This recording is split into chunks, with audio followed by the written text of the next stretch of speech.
The Wall Street Journal has a opinion piece by John Saylor. Inside Ohio State's DEI factory. He obtained 800 pages of diversity faculty recruitment reports.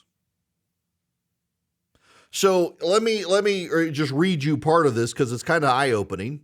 A search committee seeking a professor of military history rejected an applicant, quote, because his diversity statement demonstrated poor understanding of diversity and inclusion issues. Another committee noted that an applicant to be a professor of nuclear physics could understand the plight of minorities in academia because he was married to, quote, an immigrant in Texas in the age of Trump. These examples come from more than 800 pages of diversity faculty recruitment reports at Ohio State University, which I obtained through a public records request. Until recently, Ohio State's College of Arts and Sciences required every search committee to create such a report, which had to be approved by various deans before finalists for a job were interviewed. In February 2021, then President Christina Johnson launched an initiative to hire 50 professors whose work focused on race and social equity and 100% underrepresented and BIPOC hires, that is, Black, Indigenous, and people of color. These reports show what higher education's outsized investment in diversity, equity, and inclusion looks like in practice. Ohio State sacrificed both academic freedom and scholarly excellence for the sake of a narrowly construed vision of diversity. Each report required search committees to describe how their proposed finalists would, quote, amplify the values of diversity, inclusion, and innovation. Some reports were dutiful and bureaucratic. Some exuded enthusiasm. All were revealing.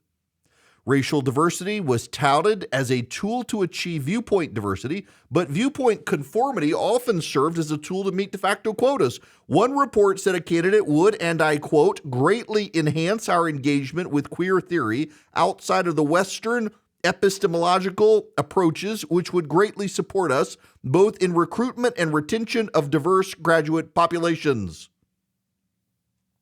Other committees valued political ideology as an end in itself in search for a professor of chemistry.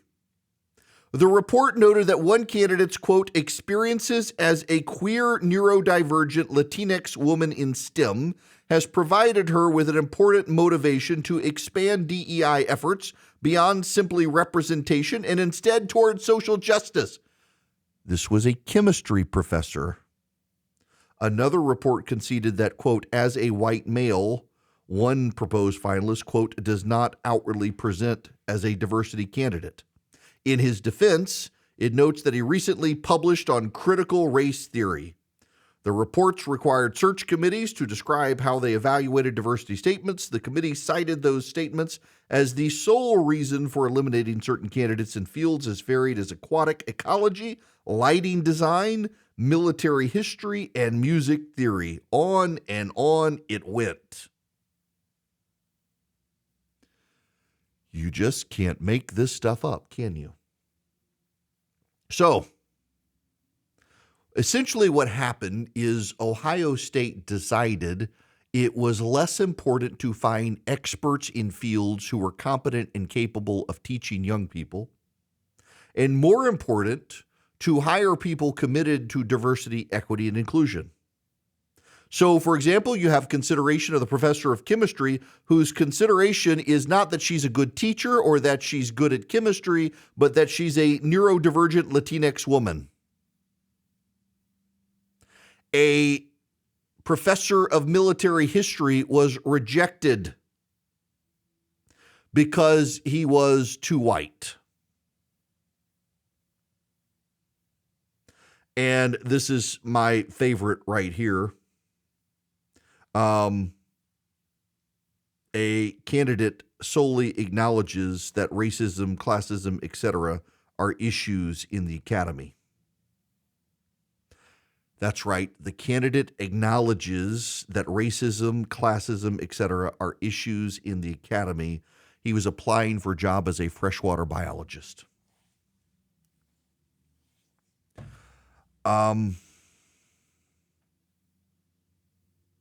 What's more profound here is that it didn't matter the class of study that the professors were applying for. The DEI statements were given equal weight to research and teaching statements. So the research that the professor had conducted in their field of study, be it astrophysics or nuclear physics or biology, were as important as whether or not the person had written DEI statements. You just can't make this stuff up, y'all. You just can't make this stuff up. The reality is that these candidates were, many of them rejected because the academically liberal professors couldn't grasp that a candidate of intellectual diversity could actually have a bearing on campus, that they needed people who were committed to progressive diversity statements in social justice. Now, let's step out of Ohio. This is happening around the country. This isn't just Ohio State. This is happening in places like Georgia. This is happening in places like Texas. This is obviously happening in places like California and New York, where it doesn't matter how smart someone is. It doesn't matter how good they are at teaching. It doesn't matter how good they are with kids on campus. What matters is, are they committed to the catechisms and the orthodoxies of the left when it comes to DEI statements. Now, contrast this with Iowa's Board of Regents. This news broke yesterday. Iowa's Board of Regents has voted to get rid of diversity, equity, and inclusion jobs and programs at all 3 public universities in the state. They approved all 10 recommendations from a DEI study group that looked at several factors, including legislation in places like Texas and Florida. In addition to removing programs, race will no longer be a factor during the admissions or hiring process. So professors in Iowa it'll be prohibited to have college campuses looking at DEI issues when they hire professors. Instead, they'll have to hire professors based on their academic research, their academic proficiency, and their ability to teach. Fascinating how Iowa has decided that it's more interested in whether or not a teacher can teach, while Ohio State was interested in whether or not a teacher was committed enough to wokeism. Boko Haram does not care about the intellectual proficiency of a professor. Boko Haram cares about the professor's ties to the religion of wokeism. And the students are the casualties and collateral damage. The moral of the story here, by the way, is that Republican-led states, can fight this level of nonsense. Republican-led states, conservatives can push back at the state level. A lot of Republican legislators have for so long taken hands-off approaches to academic institutions, entrusting the care to boards of regents that transition time and time again, sometimes self-perpetuating, that they themselves have engaged in no oversight, and it's probably time for them to do so. We had a caller, Jeff, a week or two ago on the program. His daughter is a freshman in an academic education program at the University of Georgia. And the teacher in this required class for freshmen in the education program asked a question along the lines of, true or false, Republicans stir up culture war grievances to avoid having to deal with systemic racism and institutional racism in systems that we must engage in order to teach kids. It was something like that. Essentially, true or false, Republicans are racist. That was basically the question being asked. And it was followed by a prepositionary phrase along the lines of true or false, Republicans are racist because they're racist. True or false? Good luck to the kids who answered the question as false. This is happening at the University of Georgia. Now, we mentioned this. Jeff called in telling me he actually read the actual question, and multiple members of the state legislature heard it and have been calling and asking, can we get it? Jeff was kind enough to leave me his phone number. And you got members of the Georgia legislature calling him to ask him about what actually happened. You got to Republican legislators in Texas, in Oklahoma, in Ohio, in Iowa, in Florida, and the like. You got to pay attention to this stuff. You run the state, and the academy has decided to run a rearguard effort to undermine you by proselytizing wokeism to students on college campuses and turning them against you, hoping that if they play a long enough game where they have tenure and you have elections, they can turn the tide against you. And that's part of what this is, frankly, is professors have concluded they have tenure and you have elections. They can wait you out while they educate future voters to turn against you on these issues. They don't care about the competency of their research. They don't care about the competency of the education being taught. They don't care about the competency of the professors. What they care about is their woke values. They don't care about the minds of the students. They care about indoctrinating the students. They don't care about the future scientists of America, the future doctors of America, or even the future teachers of America. They just want to make sure the future orthodoxies of the left are preserved.